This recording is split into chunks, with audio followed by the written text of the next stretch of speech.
Welcome to Toffee TV. It is the instant match reaction. Nottingham Forest 0, Everton 2. What an absolutely superb, well fought, maybe the best win of the season. Just with all the circumstances behind it, that is an absolutely incredible victory tonight for the Toffees.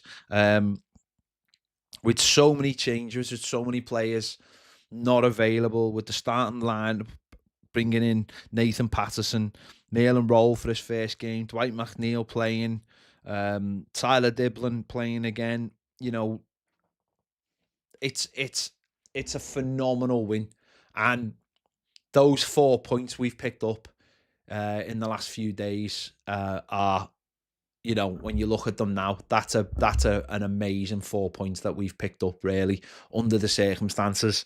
Not having a fit Jack Grealish, not having Dewsbury Hall, not having Njai, not having a Garner Gay. Just looking at our bench tonight and seeing basically embryos sitting on the bench. That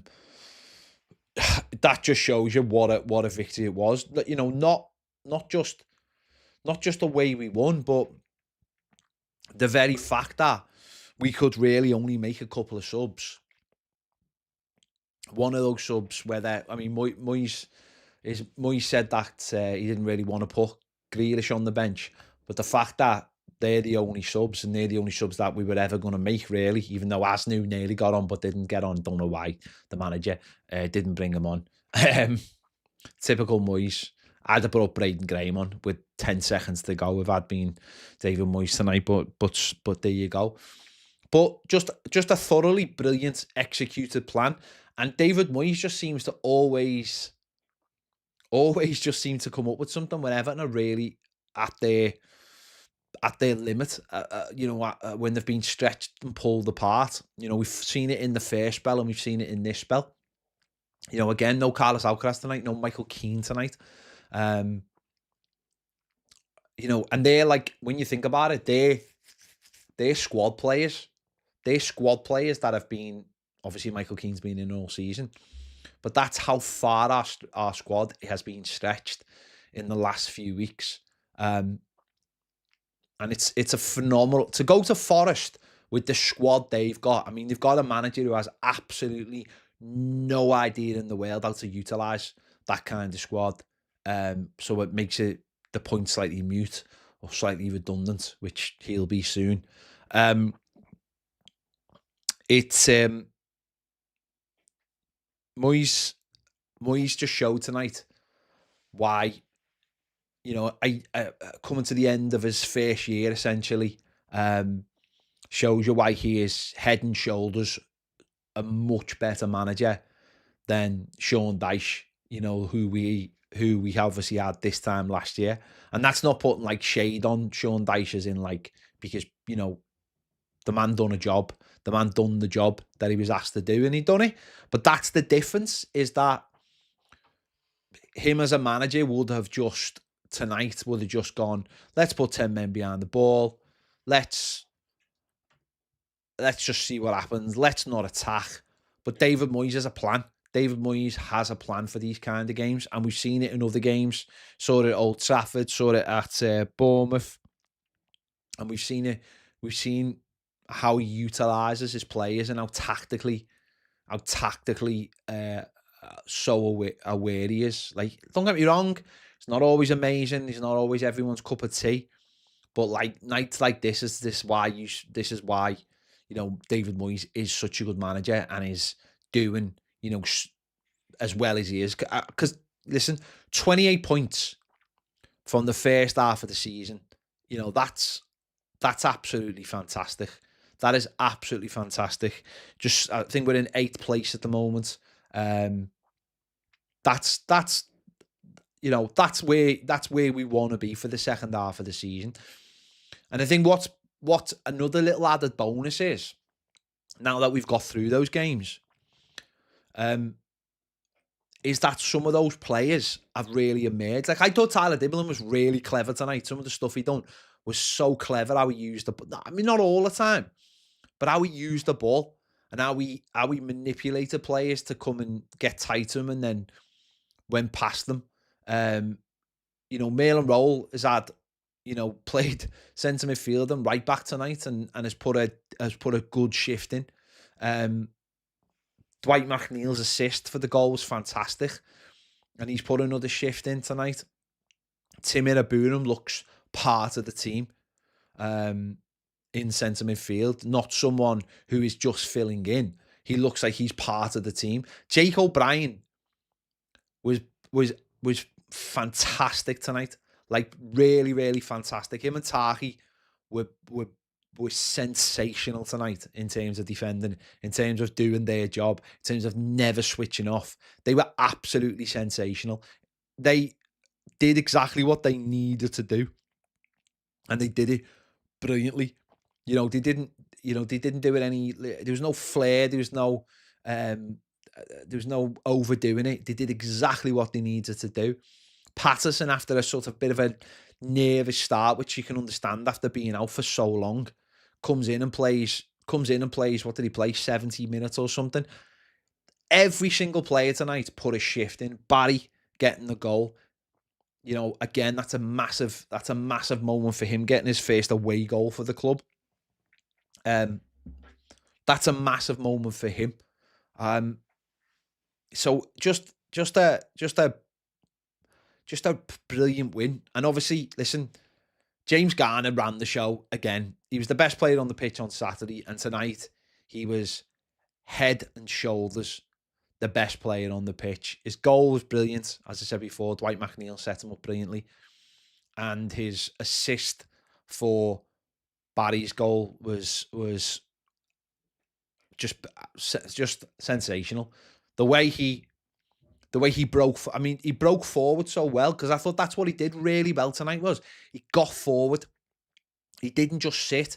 It was like a revolt. That midfield it revolved because of the players in there, and he took the opportunity to go forward, which he doesn't always do. And we talked about this on Saturday, where him and Tim Iroegbunam just sat back, and Carlos Alcaraz. And I think this is where that midfield can.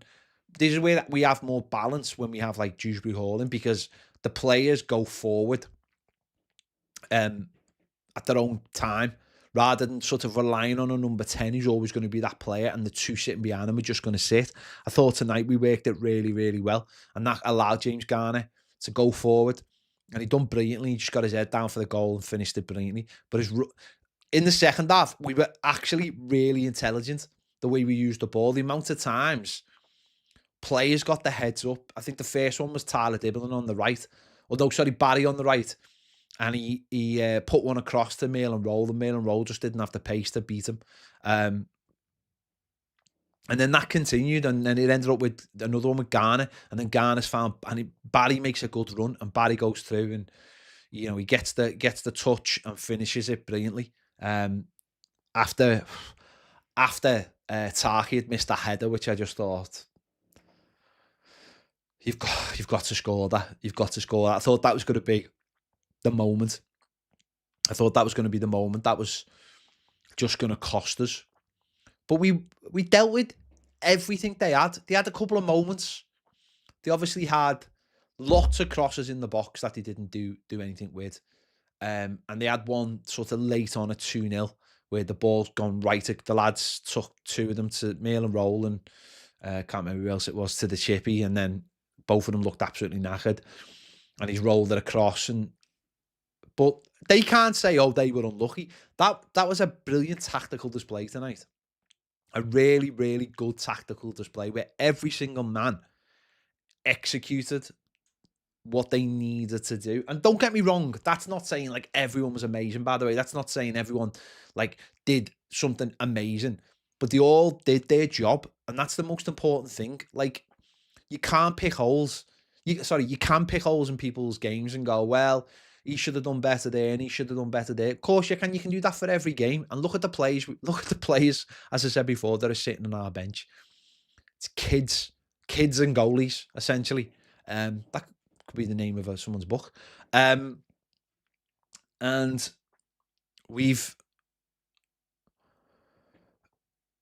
those players have dug deep, and don't get me wrong, it does help that we've got some players in there who are quite fresh.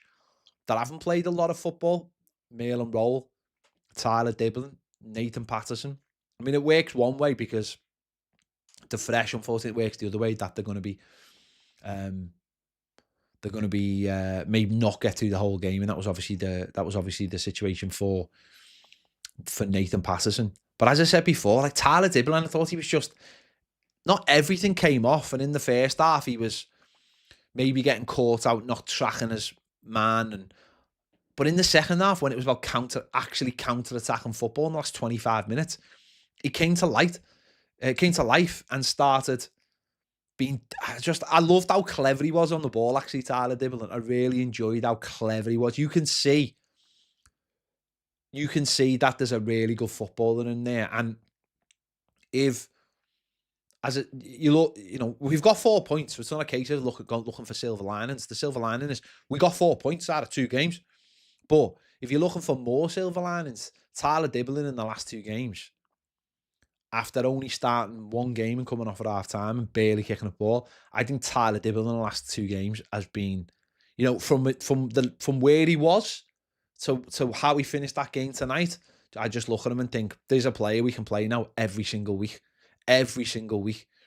because you could see how brave he was on the ball, like in such little tight areas when the game's like on a not on a knife edge, but you know what I mean. And for him to play that way, that shows a lot of bravery, and that tells me that the manager can play him every game on that right hand side. And then when Njai comes back, we've got options, and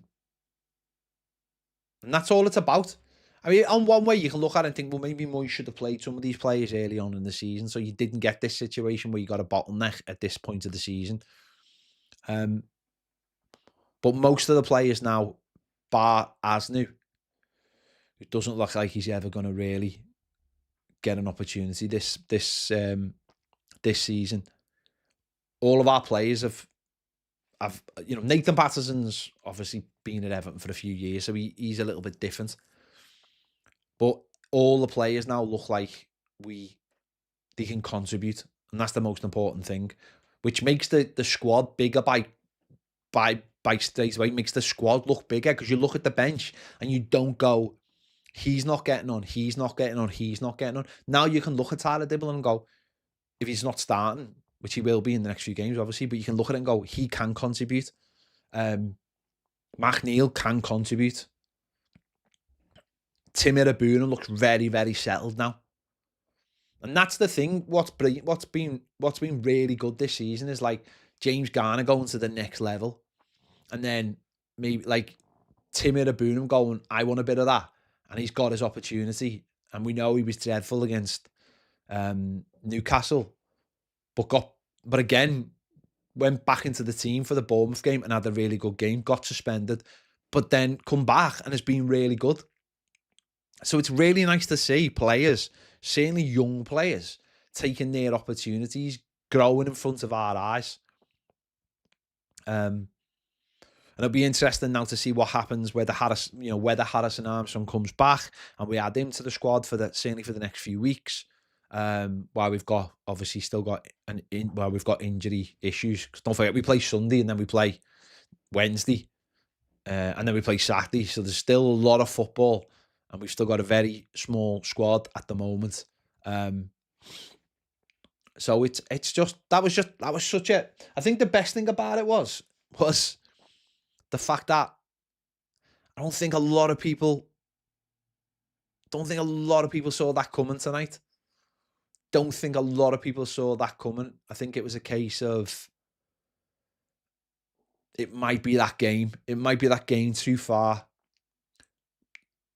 We're right down to the bare bones. Playing, as I said, a Forest. Don't get me wrong. I don't think they're a brilliant squad. Forest team, and they lack goals like we do. But it was just because they have got lots of players. But as I said before, their manager has not got a clue. Has not got a clue what to do with them. Yeah, and it's just a case of now whether they look at it and think, I mean, tonight's win shouldn't really change recruitment, but it's whether they do go. We could still do with some more. A right back. I mean, it's mad to think that we were down to the bare bones, but we still actually put a right back in. that's that's the weird thing, isn't it? Is that we put a right back in at right back, and we're down to the bare bones. It would be lovely to see us get a right back who can play there week in and week out and give us that balance. As I said, it's with having the bit. It's funny with I was just like Jake O'Brien. I've heard people give him, say things about him playing centre back. Tonight he was brilliant again. He's brilliant against Bournemouth. I think it helps when you're playing almost like a low block in many ways. But he's for me, he's very, very comfortable at centre back. And he looks like from playing right back, it's really, really helped him. So I'm just really happy with that. I'm just really, really happy. 28 points. 2 games up at two winnable games at home now. To get us into the 30s. And if we're sitting here, we're sitting ahead of the Sunderland game in the FA Cup, and we're on like, even if we were sitting on 32 points, I'd have bitten your hand off. I'd have bitten your hand off for that. Don't get me wrong, I really want to get up to 34 points. But if we get 4 points out of the next 2 home games, that would be, again, just a continuation. I mean, we want 6. I mean, we're playing Brentford and Wolves, but we want 6. But yeah. It's just really nice to see Everton win away. Nice to see us get another clean sheet. Nice to see us get, being controlled in a match. It's nice to beat Sean Dyche. It's nice to see our centre-forward scoring as well. I always enjoy it more when our centre-forward scores. Him getting another goal tonight. Thierno Barry getting another goal. Just that to me it's what you want to see. You want to see your centre-forward scoring goals. And keep on just adding to the goal tally. I know that's only 2, but just adding on the centre forward getting goals is the most important thing, isn't it? It's the most important thing for me. If you've got a goal scorer who's threatening all the time, that's just massive. It really is massive. So yeah, I'm sure well done to all the away fans who went tonight, because again, Tuesday night, going to Forest, 7:30 kickoff, with a lot of them already knowing what situation we were going to be in with the team, or saying that we knew pretty much who was not going to be available in terms of the big players. So in great voice again, the away fans. Yeah, it'll be one I'm sure they'll all be talking about for a very long time. It'll be one of those games that they were there at that. Yeah, there you go. There we go. What's that? Leave off? No, I won't leave off Dyche. It's lovely to beat him. It's lovely to beat him. It's lovely to do the double over him. That's just the way it is. It's lovely to do the double over him. He done a job for us, but the way he used to talk about our football club, like it was, some kind of Nottingham club that didn't deserve anything other than just surviving relegation. No, sorry, I don't subscribe to that personally. So, there you go. Right, I am gonna leave this, and then I will be back very soon to do the player ratings. So don't go anywhere, and this will automatically take you to the player ratings video, which I'll be doing in 2 or 3 minutes time. So don't go anywhere. We'll keep the Everton chat going. All you've got to do is just stay on this stream, and it'll take you to the next stream, which I'll be doing very, very, very shortly. So don't go anywhere. Just stay on this stream, and I'll see you all in a couple of minutes. Nice one for watching. See you later.